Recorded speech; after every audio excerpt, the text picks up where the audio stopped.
Vai. Olá, boa noite. Sejam todos e todas muito bem-vindos e bem-vindas a mais um Brindando com Histórias. Temos ouvido tanto por aí, ai, as pessoas estão desequilibradas, ai, que correria, ai, que cansaço, a minha cabeça não para. Ai, que loucura estes tempos. Como conseguir ficar em paz? Você já pensou nisso? Como conseguir um tempo para meditar? Como eu poderia ser feliz? Já pensou na importância de buscarmos o nosso equilíbrio emocional? Pois então, no nosso encontro de hoje, nós vamos conversar de que forma as histórias contribuem na transmissão de valores para uma convivência social saudável. Como que a narração de histórias pode ser, e é, uma contribuição nos ensinamentos da yoga, trazendo paz e equilíbrio. Nós somos do Florescendo Ser, um aconchegante espaço criado para facilitar a autocura.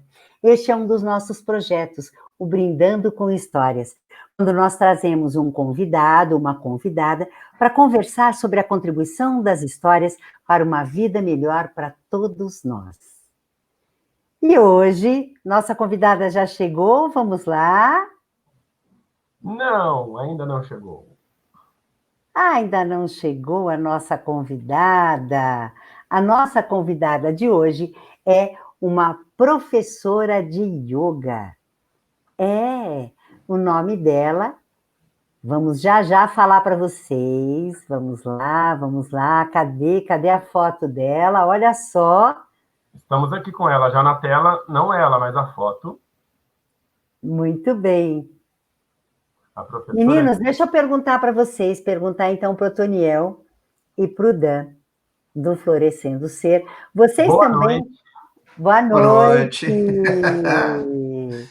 Diga uma coisa, vocês também têm essa sensação de que as pessoas estão dizendo que está tudo uma loucura, que está todo mundo desequilibrado, que está uma confusão? Tenho sim. Eu tenho percebido muita gente sentir uma montanha-russa, quando às vezes está tudo muito bem, às vezes não está nada bem, às vezes está tudo bem de novo, e às vezes não está nada bem de novo. São essas sensações. Mas eu acho que essas sensações estão permeando o nosso corpo, não só o nosso corpo, né, mas nosso corpo físico, nosso corpo mental, enfim, de uma forma que eu acho que é um reflexo um pouco de tudo o que está acontecendo por aí fora. Né? As pessoas, durante esse período de pandemia, passaram por momentos onde, nossa, como será a pandemia? Nossa, a pandemia se instaurou. Nossa, quanto tempo vai durar? E aí já tem até gente falando novo, entre aspas, normal, mas eu acredito que não é novo normal. Mas, enfim, a gente está tentando se adequar a toda essa situação, né, de emoções e sentimentos, enfim. Acho que É é isso isso. mesmo. É isso aí. O Toniel quer falar alguma coisa? Não, eu acho que o Dan falou tudo, cara. Assim, estamos numa loucura, né? Enfim, o mundo está numa loucura e a gente precisa se achar, na verdade, né? É justamente por causa dessa loucura que nós escolhemos trabalhar hoje brindando com histórias, né? Vamos ter uma linda história hoje.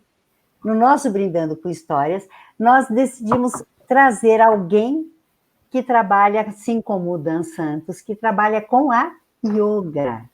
Por quê? Vamos saber por que é que a yoga é importante, como que a gente definiria tudo que a yoga pode trazer de benefícios para a gente, não é? Vamos ver, acho que tivemos algum problema com a nossa conexão com a nossa convidada. Se tivermos algum problema, eu acho que a gente pode começar, já que nós temos o Dan Santos, que é instrutor de yoga, a gente pode Sim, começar com você, não é, Dan?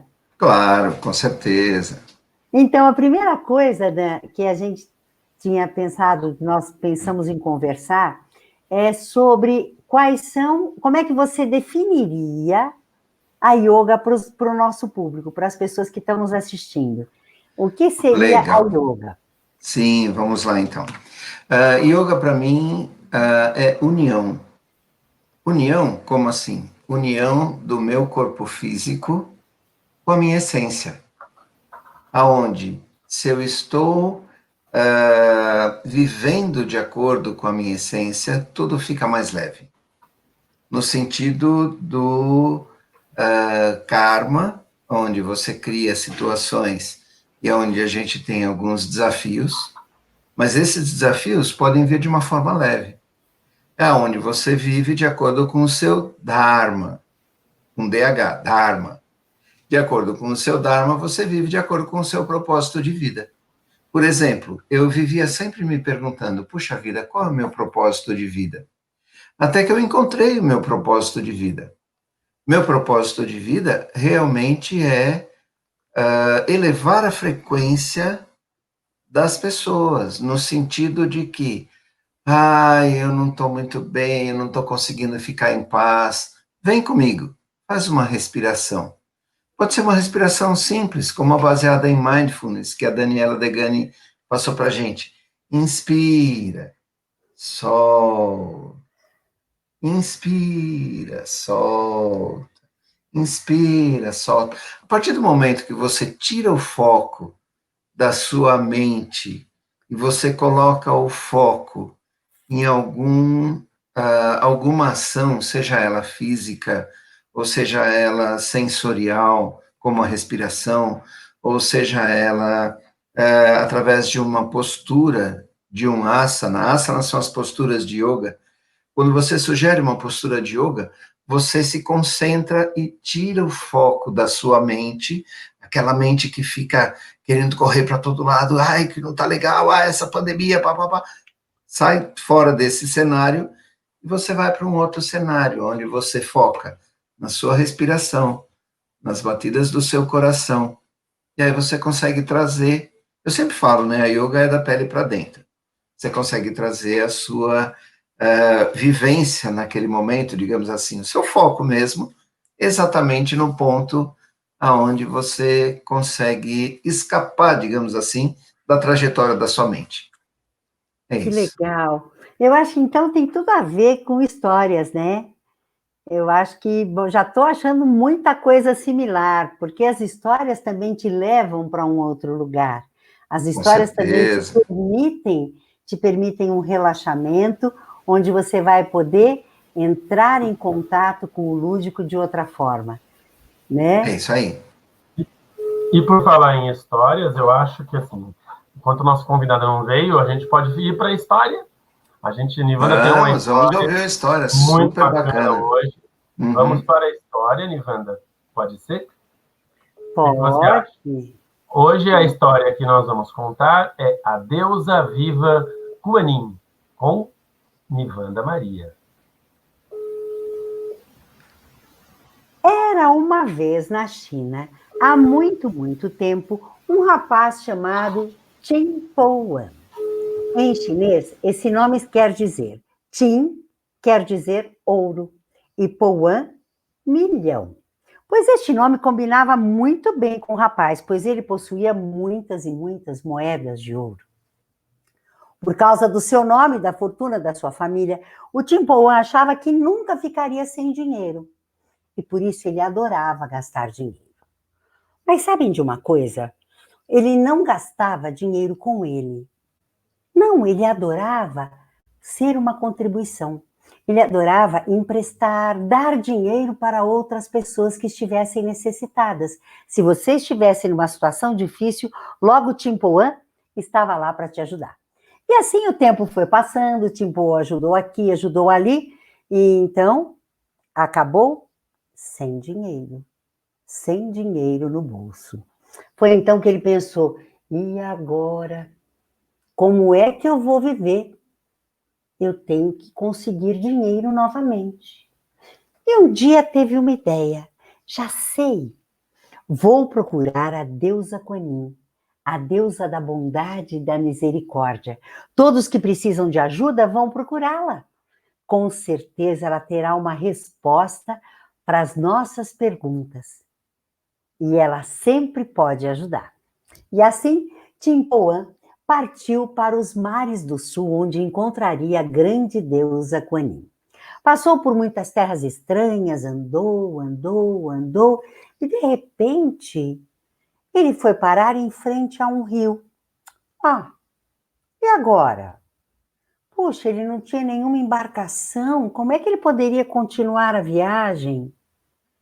Qual não foi a sua surpresa quando, enquanto ele estava ali pensando como é que ele poderia seguir o caminho, ouviu uma voz muito forte que dizia: Timpoan, sei que você está indo para os mares do sul.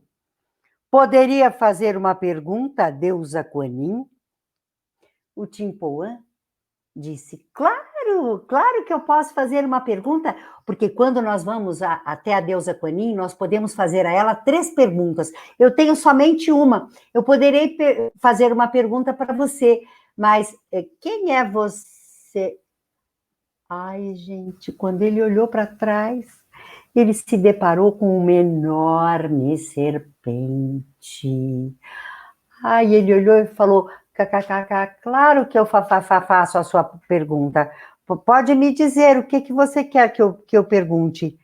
E a serpente disse: Timpoan, gostaria que você perguntasse à grande deusa Kuan Yin o que é necessário para que eu me torne um dragão, pois eu tenho praticado a bondade há 1000 anos, tenho praticado o autocontrole há 1000 anos, e não consigo me transformar em dragão.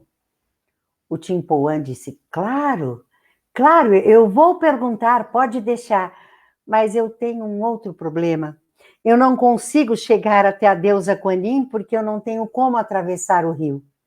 Então a serpente disse: isto não é um problema. Suba nas minhas costas, eu levo você até o outro lado. E assim, Timpoan subiu nas costas da serpente e ela o deixou do outro lado do rio. E ele caminhou, caminhou, caminhou, caminhou. Ai, já estava cansado. Achou que seria bom parar um pouco em algum lugar para descansar. Opa! Viu uma estalagem, que é como seriam os antigos hotéis. Então, ele chegou na estalagem e entrou. Ah, gostava muito de conversas, o Timpoan. Foi então conversar com o dono da estalagem, contou a ele que havia conhecido uma enorme serpente que o havia ajudado. E o dono da estalagem disse: ela é nossa grande amiga, ela ajuda a todos, é a grande protetora da natureza. Timpoan descansou e antes de partir, de volta na sua viagem, contou ao dono da estalagem que estava a caminho dos mares do sul. E o dono da estalagem então disse: Timpoan, você poderia me fazer um grande favor? Poderia fazer uma pergunta à grande deusa Kuan Yin? E Timpoan disse: claro, claro. E o homem explicou: Timpoan, eu tenho uma filha linda, linda, linda, linda. Tem 20 anos de idade. Mas a minha filha, até hoje, não falou uma única palavra. Será que a grande deusa poderia me dizer por que ela não fala? Ou como ela poderia voltar ou começar a falar? E Timpoan disse: pode deixar, vou fazer a sua pergunta. Se despediu e continuou a sua viagem. Caminhou, caminhou, caminhou e chegou ao vilarejo. Como já estava anoitecendo, Timpoan pensou: eu acho que eu vou achar um lugar para dormir. Procurou a casa mais bonita do vilarejo, a maior de todas. Foi lá e... O de casa? O dono da casa veio abrir. Timpoan estava muito, muito à vontade, conversou com o dono muito simpático, deu a Timpoan comida e o deixou descansar. Logo que o dia amanheceu, Timpoan estava muito bem disposto. Ai, com todas as suas forças renovadas, então disse ao dono da casa: meu senhor, muito obrigada pela sua contribuição, mas agora eu vou seguir viagem porque eu estou indo para os mares do sul. E o homem disse: ah, você está indo até a grande deusa Kuan Yin? E Timpoan disse que sim. E o homem disse: será que eu poderia pedir se você poderia fazer a deusa uma pergunta? Timpoan disse: claro, o senhor me acolheu tão bem, com tanta delicadeza. Nossa, o senhor me acolheu tão bem na sua casa, pode falar. E o homem disse: sabe o que é, meu jovem? Gostaria que você dissesse à deusa que eu moro nesta casa há mais de 20 anos e eu nunca consegui fazer um jardim. Não consigo plantar nenhuma folha sequer, nenhuma planta, nenhuma fruta, nada vai para frente nesta terra do meu jardim. Timpoan disse: claro, pode deixar que eu vou perguntar à grande deusa Kuan Yin. Até logo! E assim, Timpoan seguiu viagem.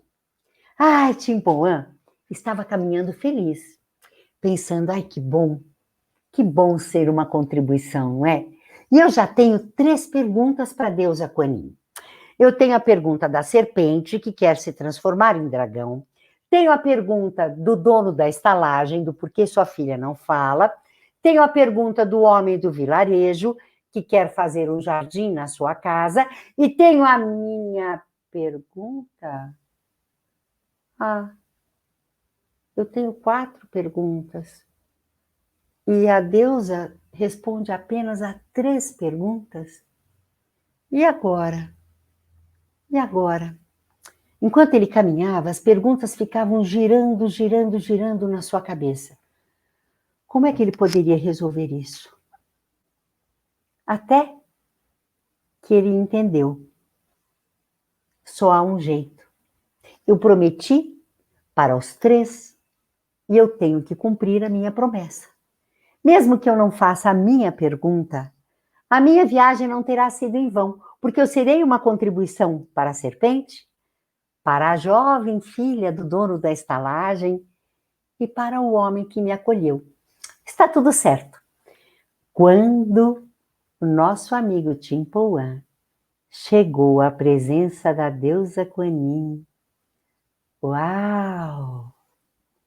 Ela era linda, irradiava tanto amor, tanta paz. Timpoan ficou emocionado e disse: grande deusa Kuan Yin, tenho 3 perguntas. A primeira é da serpente do rochedo, que praticou bondade e autocontrole durante 1000 anos, mas ainda não conseguiu se transformar em dragão. Foi então que a grande deusa olhou para Timpoan e disse: meu jovem, na cabeça da serpente existem 7 pérolas brilhantes. Se 6 delas forem retiradas, ela se tornará um lindo dragão. Ai, que maravilha, disse Timpoan. Muito obrigado. Agora a segunda pergunta. O dono da estalagem onde eu fiquei hospedado tem uma filha que está com 20 anos e ainda não pronunciou uma única palavra. Por que isso acontece? Como isso pode se resolver? Então a deusa disse: a moça só poderá falar quando conhecer o homem que será seu esposo. Muito obrigado, disse Timpoan. E agora, a terceira e última pergunta. Há um homem muito rico que me acolheu em sua casa, num vilarejo. E ele tem um jardim que, mesmo com os seus cuidados, não tem nenhuma folha. A deusa disse: é que nesse jardim, meu jovem, estão enterrados 7 potes de ouro e prata. Se ele der metade dessa fortuna, o jardim florescerá. Muito obrigado, disse Timpoan. Agradeceu a bondade da deusa. Foi então que a deusa lhe deu um lindo e radiante sorriso. Nossa, o coração de Timpoan se encheu de alegria e felicidade. E ele seguiu seu caminho de volta. Então, ele estava já com as respostas para entregar aos 3 que lhe fizeram as perguntas. O primeiro que visitou foi o homem rico do vilarejo, que o acolheu.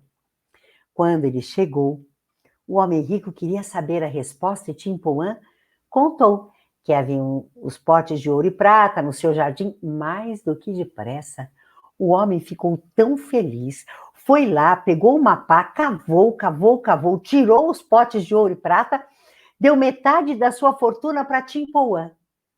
Timpoan agradeceu, o homem também agradeceu, sabendo que agora o seu jardim floresceria, e Timpoan seguiu viagem. Agora ele iria para a estalagem. Quando chegou na estalagem, bateu e de repente apareceu uma linda moça na janela. A moça olhou para Timpoan e disse: Poan, você já voltou dos mares do sul?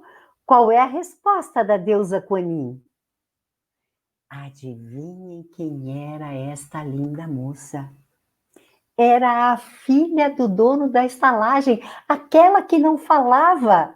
Pois assim que ela olhou para Timpoan, começou a falar. O dono da estalagem, ouvindo aquela voz, foi correndo ao encontro da filha e disse: Nossa, a minha filha está falando. Timpoan, qual foi a resposta da deusa? O Timpoan olhou para a moça e, é claro, vocês já sabem, não é? Os dois se apaixonaram, um amor à primeira vista. Quando Timpoan contou ao pai da moça, ao dono da estalagem, a resposta de Kuan-Yin, ele ficou muito feliz e disse que já trataria do casamento dos dois. E Timpoan precisava agora dar a terceira resposta, que seria para a serpente do rochedo. Timpoan seguiu viagem. Chegou para a serpente do rochedo e disse a ela das pérolas brilhantes que existiam em sua cabeça. Imediatamente a serpente tirou da cabeça 6 pérolas lindas e entregou de presente a Timpoan. Naquele momento, a pérola que ficou na cabeça da serpente se acendeu com uma luz muito bonita. Era muito amor irradiado por todo o lugar. E ela se transformou num lindo dragão. E assim, Timpoan conseguiu tudo o que queria. Ele estava novamente rico, casou-se com o amor de sua vida e viveu muito feliz. Gostaram? Que lindo! É só tirar do mudo, Didi. Ah, Didi! O microfone. Ah, ela aqui. Que bom. Gostaram da história? Muito! Muito legal. A história então, é linda. E você já fez uma contando, introdução falando um pouco.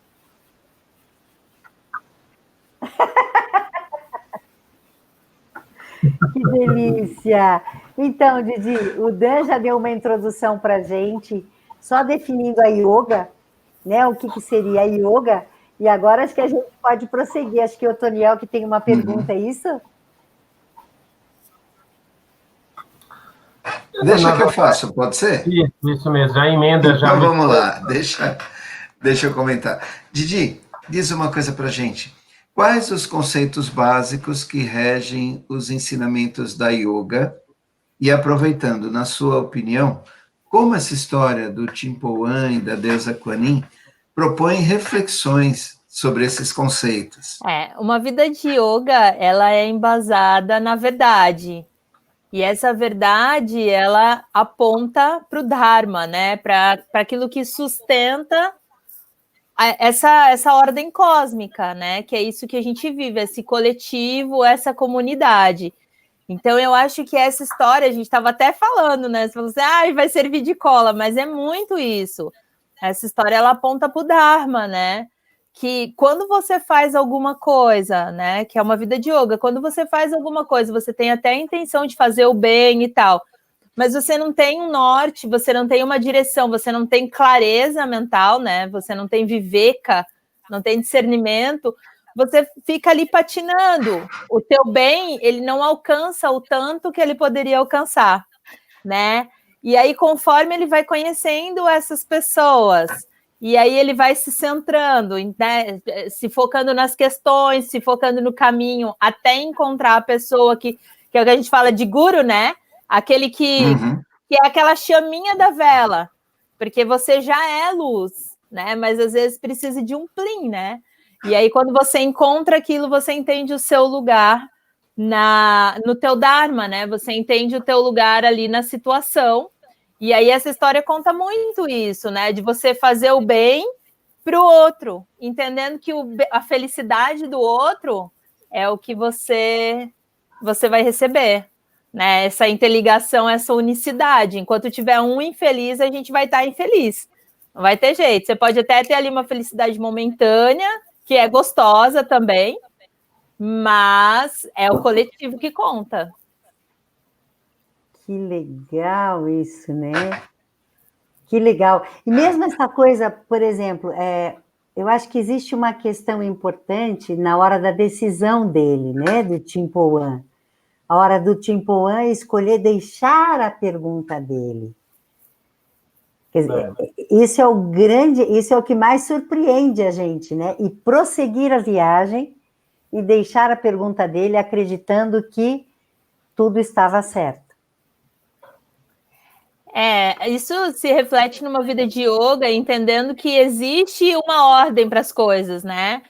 E aí essa libertação de achar que as coisas não são pessoais a mim, né? Ele podia ter ali se amesquinhado, alguma coisa dessa forma, e ter pensado, bom, eu tenho direito a 3 desejos, a 3 perguntas, e aí eu vou tirar as minhas questões, as minhas dúvidas, né? Porque eu importo mais do que o outro, né? E aí, quando ele percebe que ele recebe alguma coisa, ele recebe carinho, amor, abrigo, ensinamento, nananãs, e aí ele fala, bom, não é pessoal comigo isso, né? Ninguém está querendo tomar as minhas questões.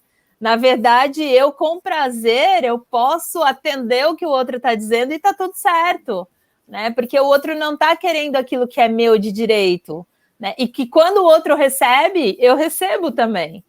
Né? Eu acho que isso que é muito bonito nele, né? Quando o outro, ele entende que o outro recebendo, ele está recebendo também. Essa coisa que a gente ouve muito as pessoas falarem, que somos todos um. Esse é um ensinamento da yoga também. E não é assim, né? Porque a gente pensa nessa história de somos todos um, e daí você fala para mim, mas daí quando eu olho para o Dan e olho para o Totô, eles são diferentes. Então, como que a gente é um só? Né? É um só no entendimento. Até hoje eu fiz um post sobre isso, de que, embora a gente tenha formas diferentes, a essência é a mesma, mas muito mais do que a essência é a mesma, a fonte dessa essência é uma só. Né? Isso é maior do que tudo, é maior do que a nossa forma, do que o nosso nome, né? Esse namarupa que a gente carrega nessa existência. Né? Todo mundo aqui é oceano.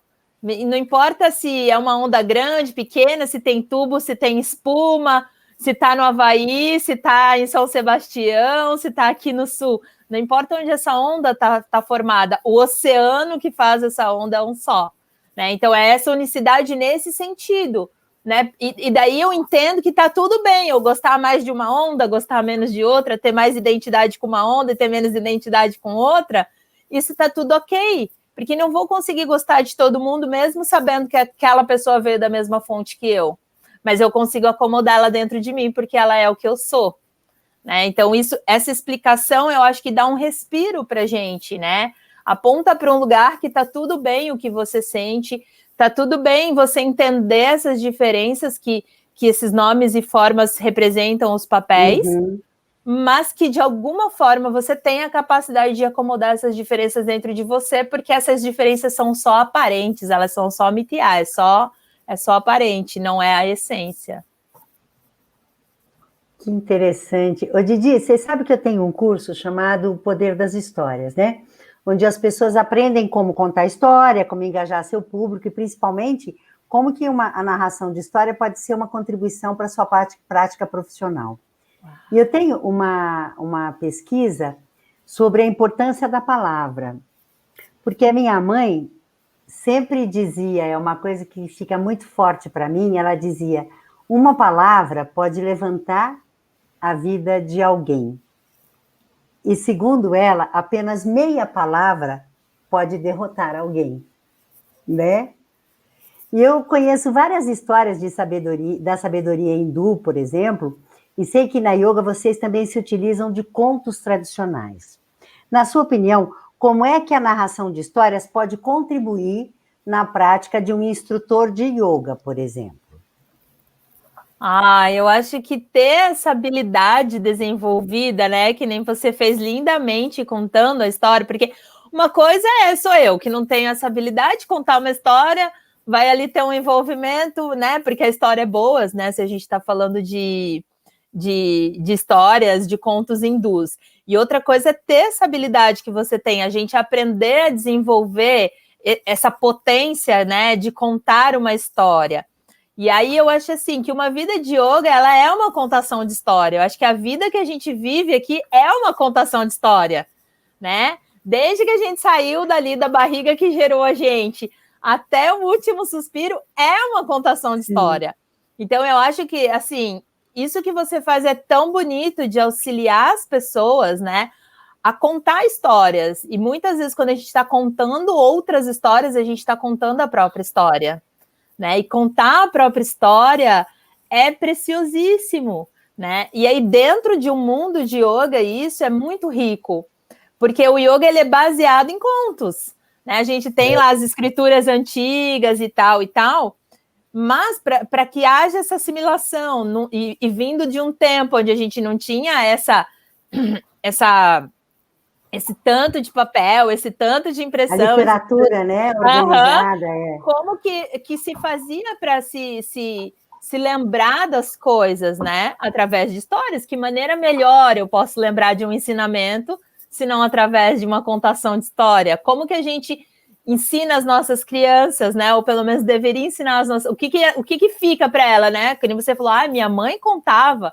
Aí eu lembro que minha avó contava, um dia eu ouvi uma história, né? Isso vem dessa contação de história, porque eu acho que a vida, esse Mahalila, que é essa grande brincadeira que a gente está aqui nesse tabuleiro da ordem cósmica, é uma contação de história, né? Então eu acho que é muito rico, não só para quem vai dar aula de yoga, mas para quem está aí no mundo, para quem está vivendo, né? Saber contar histórias é riquíssimo, né? E aí, assim, a gente tem dentro do yoga o poder da palavra, né? O mantra, que foi o primeiro bate-papo que a gente teve, né? Que a força do pranava, né? A força da palavra é maior que tudo, né? Tem escritura que diz que a melhor maneira de você atingir um estado de entendimento desse ser livre de limitações que você é através de um canto de mantra, porque eleva o teu pensamento, coloca a tua mente no lugar adequado, né?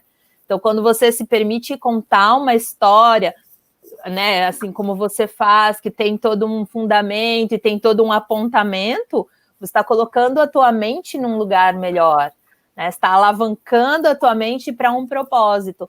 Então, eu acho que saber contar histórias é uma bênção. É uma bênção para quem sabe contar e uma bênção maior ainda para quem vai ouvir. Tem uma coisa que eu queria falar, que eu comentar aqui, né, quando a gente estava falando na live que a gente teve, né, sobre os mantras e tal, a própria história da yoga, né, assim, não é a história exatamente da yoga, mas das divindades ali, né, das deidades, tem as grandes histórias, né, o Mahabharata, o Bhagavad Gita, enfim, são histórias que você pode, assim, os mestres de yoga, às vezes eles conhecem a história, e é legal, assim, como é que ele conta essa história? Ele não vai pegar, que nem eu tenho o livro aqui, ó, né, que é o Grande Combate, é um livro que a Heloísa Prieto adaptou, né, do Mahabharata. Mas a pessoa não vai, o mestre de yoga, se ele, por exemplo, o que a Nivanda estava falando do curso, né, dela e tal, a pessoa ter a técnica para poder chegar numa aula de yoga e saber como é que ela alcança aquele pessoal que está ali, né, com aquela história que é muito rica, né, cara? Não vai chegar lá e vai ficar lendo Krishna ao lado do irmão, Balarama, o sétimo filho, rumo. Aquilo vai ficando uma coisa cansativa.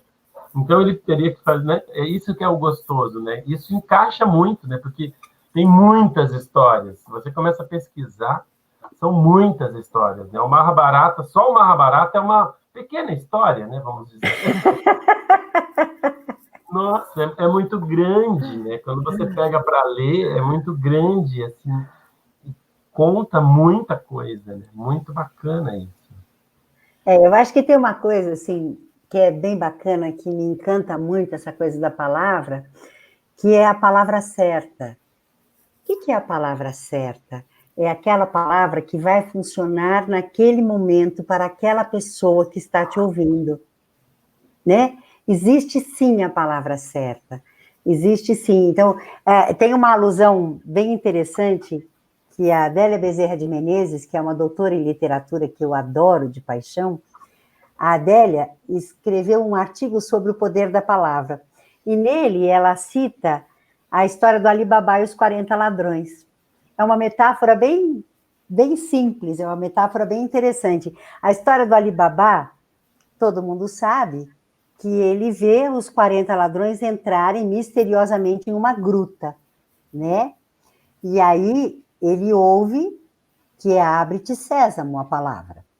Aí os ladrões vão embora, o Alibaba vai lá e diz, abre-te sésamo, vê que dentro daquela gruta tem muitos tesouros. Fica feliz com a sua descoberta. Diz, abre-te sésamo para sair e vai embora. Só que o Alibaba tem um irmão muito invejoso, que é o Cassim. Quando o Cassim vê o Alibaba começar a progredir, disse, não, tem alguma coisa. Resolve ir atrás do Alibaba e vê a cena. Abre-te sésamo. E depois vê ele sair de dentro da gruta. Então, o Cassim vai lá e diz, abre-te sésamo na gruta, a porta se abre. E ele fica tão encantado com aqueles tesouros que ele não sabe o que é que ele vai levar, que ele esquece a palavra. E aí ele diz, abre-te cevada, e a porta não abre. Ele começa a dizer todos os nomes de grãos e a porta não abre. Então, essa é uma metáfora da palavra certa. Você tem sim a palavra certa na hora certa, não é? Você tem aquela palavra que vai inspirar a esperança, você tem aquela palavra que vai trazer o amor. É isso, acho que é bem essa coisa da palavra, da importância da palavra. Se você vai contar uma história com uma linguagem que o seu público não entenda, não adianta.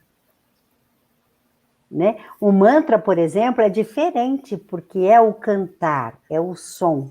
As pessoas vão pelo som, né? Você não precisa entender aquela palavra, mas aquela palavra tem um poder energético que entra dentro de você. É uma palavra certa. É uma palavra certa, e ainda pode ter a junção da história da deidade para quem você está cantando. Né? E isso pode ficar mais poderoso ainda, porque além dessa palavra certa, como você está colocando, que vocês viram que a gente ainda foi brindado com mais uma historiazinha, um trechinho de mais uma história, né?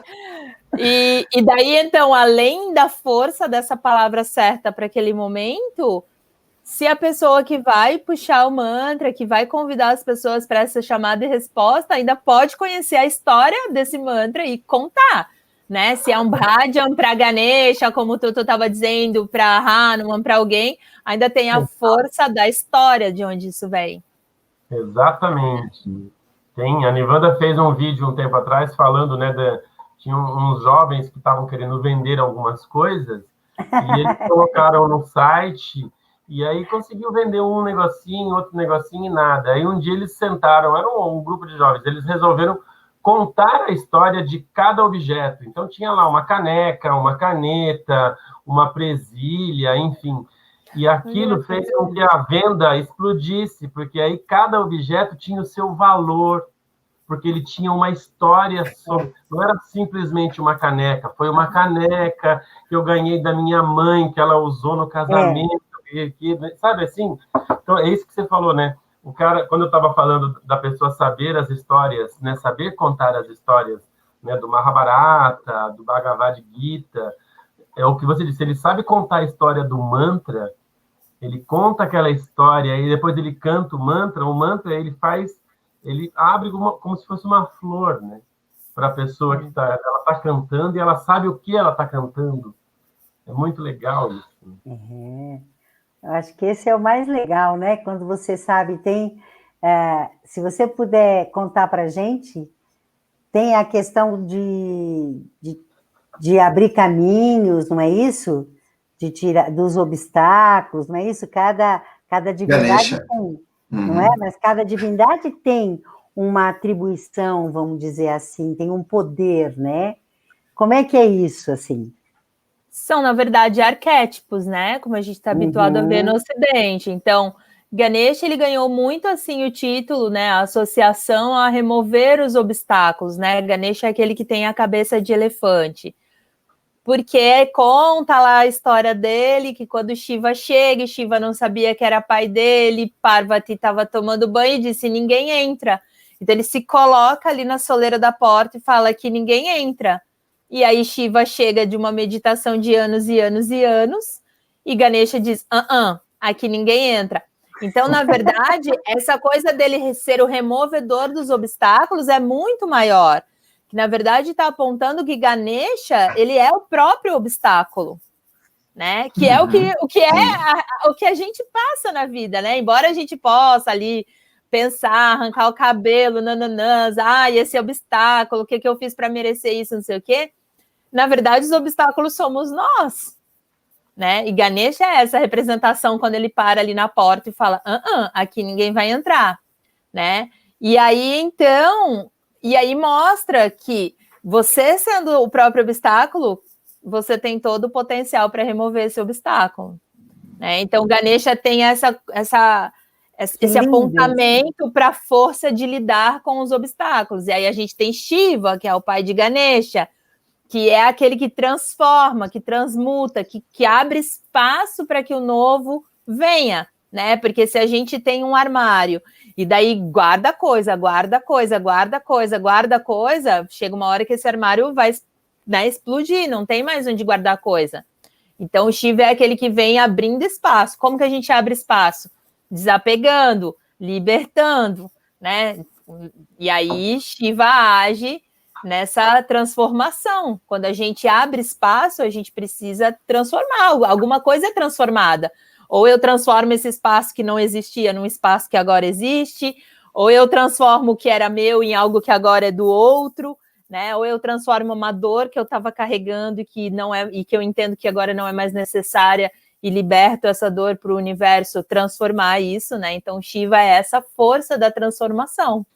E aí a gente vai tendo nossa, a gente pode ficar dias contando histórias, né? Que nem o que eu estava falando do Mahabharata, é dito que todas as histórias da humanidade são contadas no Mahabharata. Desde que a humanidade chegou até onde a gente não sabe onde vai a humanidade, né? A professora Glória Arieira, ela deu assim a bênção para a gente dela estar contando o Mahabharata em pequenas doses, em pequenos capítulozinhos assim narrados por ela. E aí é muito interessante porque as aflições são as mesmas, gente. Um texto que é tão antigo tem as mesmas aflições que a gente tem hoje em dia. Sabe assim, o casamento que não deu certo, a ganância do primo que quer a coisa do outro primo, o tio que não vê o que o primo está fazendo. É tudo igual. As aflições humanas existem desde que a humanidade chegou aqui, né? E aí isso dá um conforto para a gente, né? Você fala, então tá bom, não sou só eu. Mas eu acho que, Didi, você falou uma coisa que eu acho super importante, que é uma coisa que eu trabalho muito nessa coisa da narração de histórias, que é o seguinte, a importância da história, que é a aprendizagem que a gente tem como ouvinte. Por quê? Porque eu tenho a oportunidade, ao ouvir uma história, de aprender a ter um novo olhar sobre a minha vida, porque eu me vejo representado naquela história. Exatamente. Né? Eu me vejo. E aí a gente tem, por exemplo, tem estudos que eu fiz durante algum tempo, que é sobre os contos de fadas. Por que contos de fadas sempre dá certo? Por que os contos mitológicos sempre dão certo? Né? Quando você estuda os mitos, quando você estuda os arquétipos, sempre dá certo. Por quê? Porque é o sonho em conjunto, né? Eles representam o sonho coletivo. É por isso que sempre dá certo. E aí eu vejo, por exemplo, os contos de fadas, por que você pode contar independente da idade, para qualquer pessoa. A pessoa se vê representada. E se vê representada, e ainda tem uma coisa legal, que eu lembrei quando você falou agora, que é, no final tudo dá certo. No final tudo dá certo. Então, por maior que seja o desafio do personagem, pela penúria que o personagem vai sofrer, no final tudo dá certo. Mesmo então, que não seja... Mesmo que não seja aquele certo que a gente imaginou. Claro, Espera, é verdade. Isso é o mais importante. Que eu acho que é isso, né? Porque, assim, que a gente quer estar no controle das coisas, né? E daí a gente acha que o fim que a gente imaginou é o ideal, e às vezes não é, né? E aí esse conto de fadas, ele aponta pra gente que pode ser daquela forma e que te dá a chance de colocar o teu imaginário ali, né? E que você pode batalhar para que aquilo chegue naquele ponto, né? Eu acho que é muito legal isso, se reconhecer nas histórias, né? Você vê, por exemplo, qual é a grande surpresa que você tem em muitos contos africanos. Tem contos africanos que são surpreendentes, por quê? Porque o personagem sai de um lugar, ele passa por muitas aventuras e volta para o mesmo lugar. Uau. Olha que ensinamento maravilhoso. Nossa, isso é lindo. Não é? Nem preciso explicar, né? Voltar, não precisa... Nossa, isso é demais. Então, tem muitos contos africanos que é isso, você sai de um lugar, você dá toda a volta para voltar para o mesmo lugar. Isso é incrível, né? Onde é que está o teu universo, né? Onde é que está o teu coração e o que é que você tem que fazer? E é muito isso que às vezes a gente acha que tem que ir tão longe, né? Tem uma história da família de Shiva, né? Que é Ganesha, Subramania e Parvati, né? Ganesha é gordinho, aquele cabeção de elefante pesado, né? E daí Subramania, que é um guerreiro, né? Que é o irmão dele. E daí Subramania estava sempre provocando Ganesha, né? Vamos guerrear, vamos no cavalo, vamos não sei o que, Ganesha, naquele passinho, né? O automóvel de Ganesha é um ratinho, imagina um elefante em cima de um ratinho, né? E daí, então, Subramania tá sempre tirando sarro de Ganesha, e aí ele fala assim, olha, então, quem vai ficar mais com a mamãe, né, que é Parvati, vai ser aquele que der a volta no universo e chegar primeiro. E aí, tá, então vamos, lógico, ele tá achando que ele vai ganhar, né? Ele é um guerreiro. E aí ele conta 1, 2, 3 e sai desembestado. E aí Ganesha olha para um lado, olha para o outro, olha para a mãe e começa tique-tique naquele passinho dele e dá a volta na mamãe ali em Parvati e fica ali esperando. Subramania chega todo esbaforido e diz, tá vendo? Eu sabia que ele ia ganhar de você. Você nem saiu do lugar e não sei o quê. Aí ele falou, mas aonde você foi, Subramania? Eu já dei a volta no universo. Aí Ganesha fala, eu também. Né? Então é isso que você tá falando. Que demais. A mamãe é todo o universo, esse poder feminino, esse maravilha.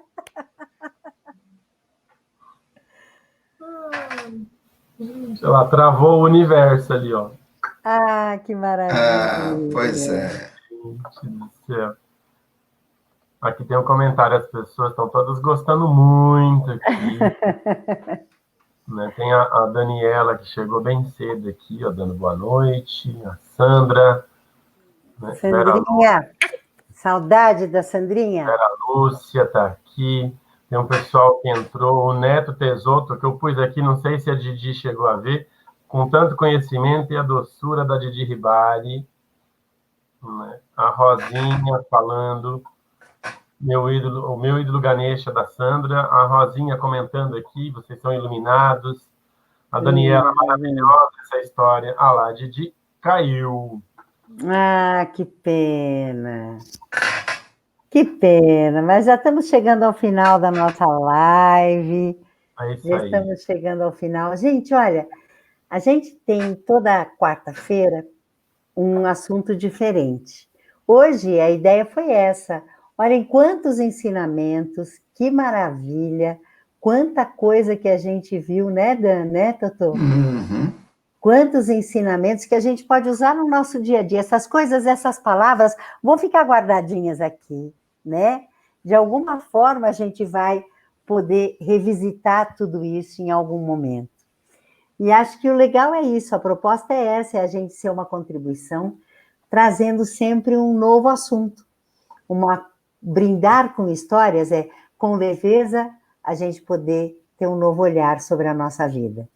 Exatamente. Essa é a proposta, né? Muito bom, né? Na semana que vem, a gente vai ter um trabalho também super bonito, já vou avisar, olha só, a Mônica Thiele. Gente, a Mônica, maravilhosa, que trabalhou naquele grupo maravilhoso chamado Vesper, uma maravilhosa cantora, e a Mônica trabalha com a voz, o poder da expressão vocal. Você é a sua voz. É a sua voz que mostra como que você está no mundo. Olha que legal. E aí a gente vai falar bastante sobre cantar histórias, porque cada história, cada canção, aliás, é uma história, não é? Sim. E como é que eu uso a minha voz para contar a minha própria história no mundo? Ó, que bárbaro!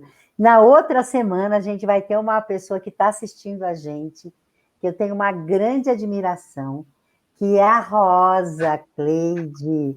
Rosa Cleide, maravilhosa, que é uma bibliotecária.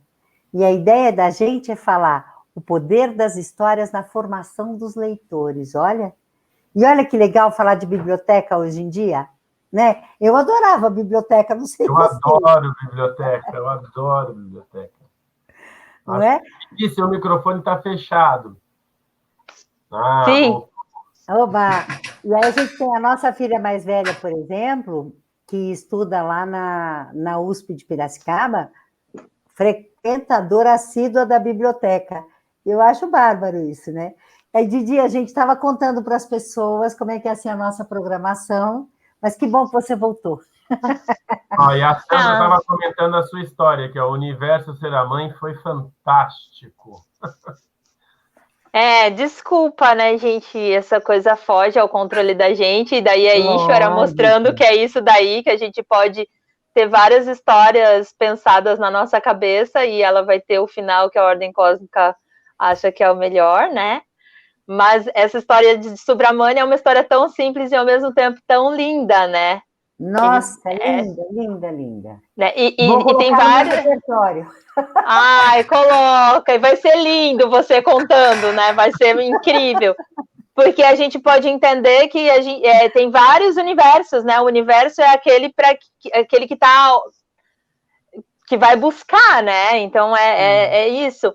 E daí, então, eu acho que é a força desse contar, né? Porque como seres individuais, quando a gente está aqui, a força desse contar histórias é muito grande, né? E eu acho que é importante a gente saber a nossa história, e acho que a gente fica sabendo das nossas histórias através de uma forma muito mais bonita de contadores de história, como a Nivanda faz, né? Belamente, né? E aí a gente pode saber muito mais sobre quem somos, de onde viemos, né? Quais são as aflições humanas, quais são as soluções, e de quanto de beleza a vida pode ter, né? Porque muitas vezes a gente se esquece nesse turbilhão de correria.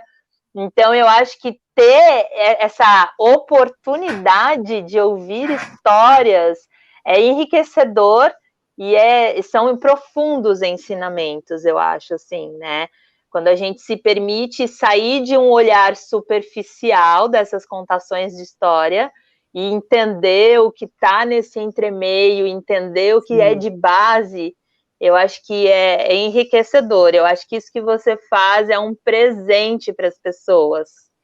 É um presente muito grande, porque lembra a gente de olhar a vida de outra forma, né? Olhar essa existência com tantas possibilidades que existem, né? Que a gente vai se endurecendo e vai esquecendo, e quando vem essa contação de história, a gente se lembra de toda essa potencialidade que a gente é. E eu acho que por isso que as histórias são tão importantes, né, ao longo da humanidade toda. Então, muito grata por você dispor do seu tempo para contar histórias. Que linda você! Que linda, que linda. Eu acho que é isso mesmo, tem vários estudos, né, hoje em dia. Tem um livro que eu gosto muito de uma psicanalista chamada Jette Bonaventure, que fala sobre o poder, o que conta o conto, ela fala. O que conta o conto. Sempre um conto vai tocar em alguma coisa dentro de você. Vocês sabem que, curiosamente, só para vocês terem uma ideia, todo mundo tem uma história que lhe chama mais atenção. Todo mundo tem uma história que lhe toca mais, não é? Uma história que fica ali. Eu conheci uma vez uma moça, por exemplo, que quando viu uma determinada história, na verdade, ela conheceu uma história e ela, a partir dessa história, ela deu uma guinada na vida completamente, assim. Mas acho que todo mundo tem uma história que marca mais, que lhe toca mais fundo, né? Se você olhar, eu tive, por exemplo, na minha infância, eu gostava muito da Cachinhos Dourados, né? E olha que interessante, depois que eu cresci, aí fui saber que eu era a única loira da minha família. Era loira, porque era bem branquinha, branquinha, branquinha, né? Depois veio o Dan, Sim. que também era loira. Mas era loiríssima.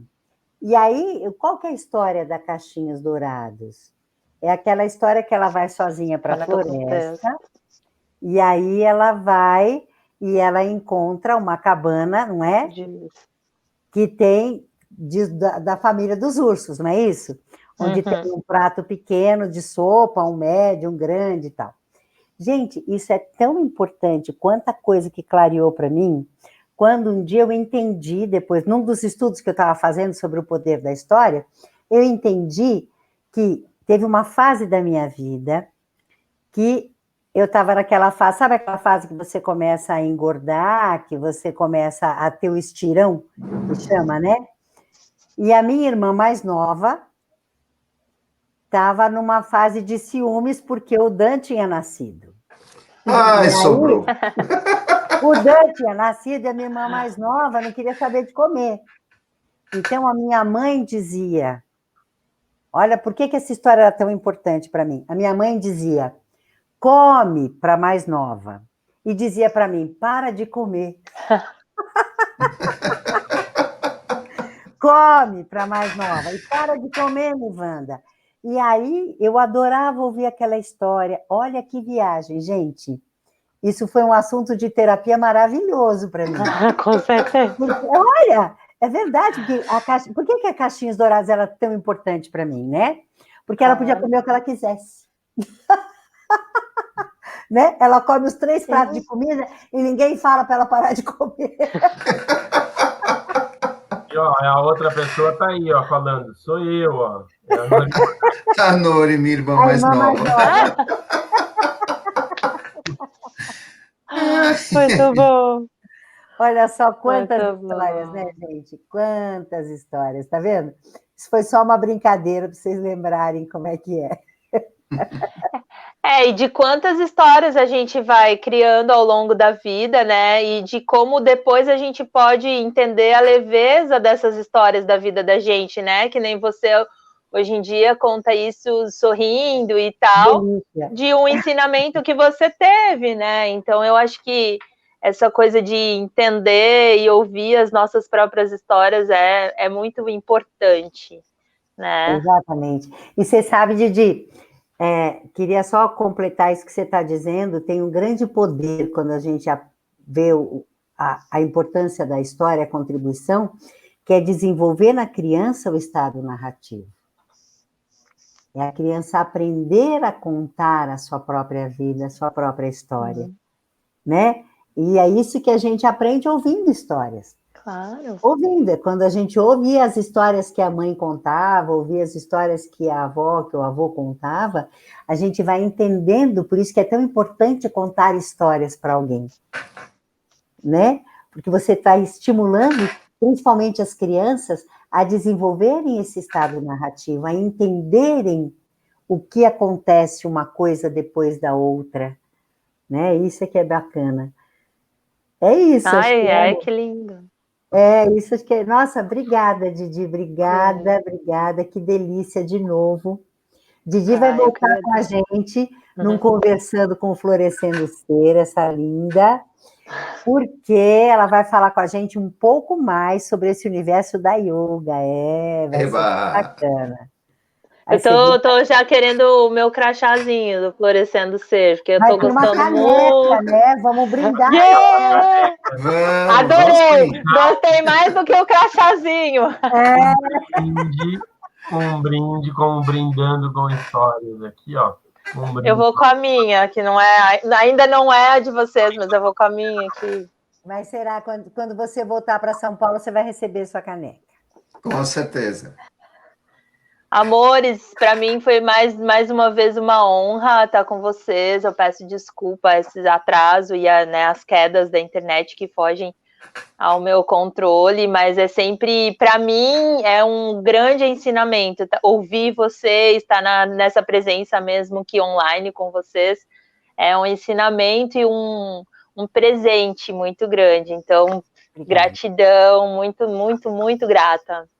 Ó, Didi, eu vou colocar aqui para você o Neto Tesoto. Você tinha acabado de travar ali quando eu estava puxando. Ele falou, tocado com tanto conhecimento e doçura da Didi Ribari. Só para você dormir feliz hoje. As pessoas adoram você. Tem gente falando para você voltar mais vezes. A Norimar falando mais vezes. A Regina Célia falando que delícia ouvir vocês. Ah, que bacana. Então, já tô sócia do Florescer. Toda vez que eles me chamarem, eu venho, gente. Só eles me chamarem que eu tô dentro. Vem mais. O nosso programa Brindando com Histórias é toda quarta-feira, às 8 da noite. É só você entrar na nossa página do Facebook, do Florescendo Ser, na página do Facebook do Poder das Histórias, ou no canal do YouTube, o Poder das Histórias. Eu vou deixar depois no chat aqui o Linktree do Florescendo Ser, que você tem todos os nossos canais, as nossas coisas. E não esquecendo que semana que vem teremos a participação da Mônica Tirelli, que é cantora e terapeuta, que vai falar com a gente aqui. Eu acho que é isso. Isso é incrível. E Wanda quer fazer alguma consideração final?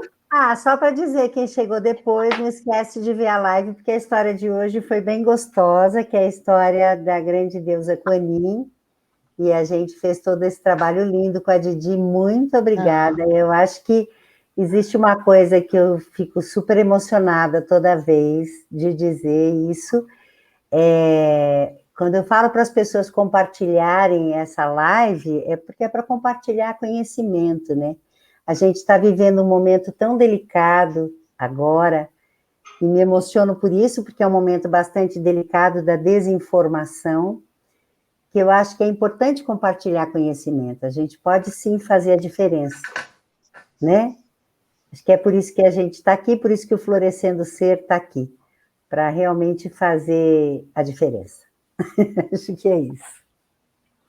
E eu acho que vocês super fazem. Se permitindo, se doando assim. Claro. Eu só gostaria de dizer uma coisa, né, assim, a todas as pessoas que estão aqui nessa egrégora, que estão conectadas com a gente. A divindade que habita em mim saúda e reconhece a divindade que habita em cada um de vocês. Namastê. Namastê. Um beijo a todos. Uma Beijo. boa Meus noite. amores, até a próxima! Até a Um próxima. abraço bem Harion! forte. Harion. Tchau!